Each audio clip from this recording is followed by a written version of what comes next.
সাতটায় দিয়েছি পরে নেন, আপনি যেতে এসে বলেছেন আপনাদের অভিরুচি। ওই যে আমাদের শশীর সঙ্গে যে বাড়ি কারো উত্তর দিকে ওইদিকে আসছে, তারা এখন আসতেছে, মুরব্বীরা বেনেও আসতেছে, হাইটেও আসতেছে। তো আলহামদুলিল্লাহ আপনারা একটা সুন্নতের উপরে আমল করতে যায়। আলহামদুলিল্লাহ সকাল 7টায় দিয়েছেন। আল্লাহ রাসূল সাল্লাল্লাহু আলাইহি ওয়াসাল্লাম তো আসলে বেলা ওঠা 15-20 মিনিটের মধ্যে পড়তেন, ওটাকে আপনারা পড়ার জন্য 7টার দিকে নিয়ে আসছেন। এই জন্য অনেকের অসুবিধা যে পারবো মতো 7টায় পড়বো 7টায় পড়বো, এই জন্য অনেকেও পাশে পড়ে গেছেন। আর আমি ভুল সংবাদ শোনার কারণে পাশে পড়ে গেছি যে 7টা 7:30 জানতো যে 10-এ আসলাম, তাহলে 20 মিনিট আমার হাতে ছিল।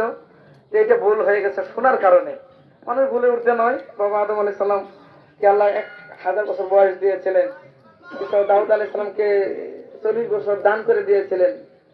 960 বছর বয়সে যখন মালাকুল মউত আজরাইল নামে যাকে আমরা চিনি ফেরেশতা আসলেন জান কবজ করার জন্য, বাবা আদম বললেন না আমার তো 1000 বছর 1000 বছর না, আপনি তো 960 বছর না 1000 বছর।